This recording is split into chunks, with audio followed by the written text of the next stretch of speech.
Yellow onion, the default, the one sitting in more kitchens than any other variety on Earth.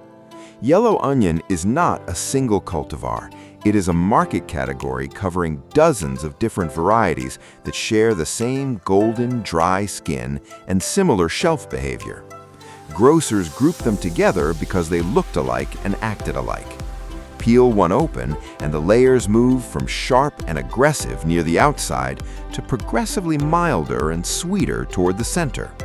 That gradient is exactly why yellow onions dominate long-cooked dishes, soups, stews, braises, roasts. They hold up through extended heat without disappearing, turning bitter or losing structure.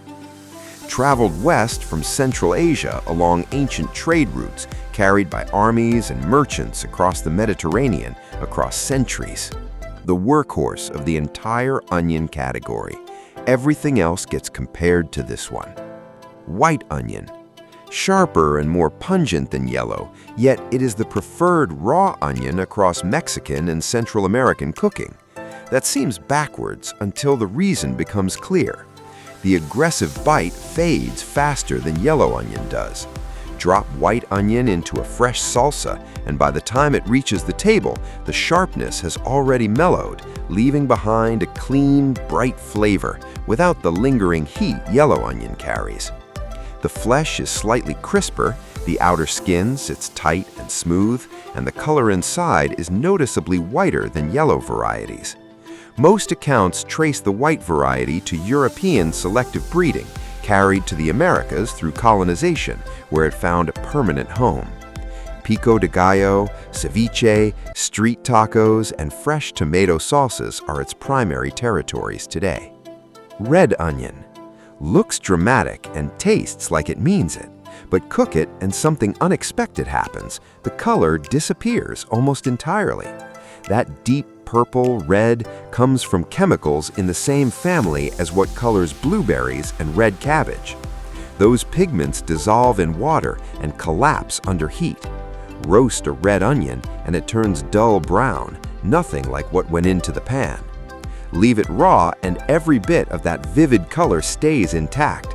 That is exactly how it gets used. On burgers, in grain bowls, sliced thin over salads, or quick pickled in vinegar until the rings turn a bright magenta that looks almost artificially vivid. Some accounts trace it to Italy, others to the Mediterranean more broadly. European trade routes spread it into kitchens worldwide over several centuries. Red onion stays raw because cooking destroys the one thing that makes it special. Scallion.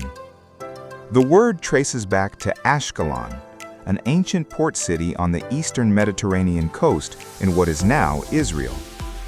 Traders encountered the plant near there and assumed that was its origin, so they named it after the city. The plant itself was almost certainly cultivated elsewhere long before that encounter. What defines a scallion is the near total absence of a bulb, essentially an onion pulled from the ground so early that the base never had time to swell underground. The bottom stays thin and white with a fine fringe of hair-like roots. The flavor is mild, grassy, and fresh, with almost none of the sharp bite a mature onion delivers. Stir-fries, baked potatoes, Korean savory pancakes, cream cheese blends, and ramen bowls are its modern homes. Chinese, Japanese, Korean, and Mexican kitchens all landed on scallions independently through completely separate histories.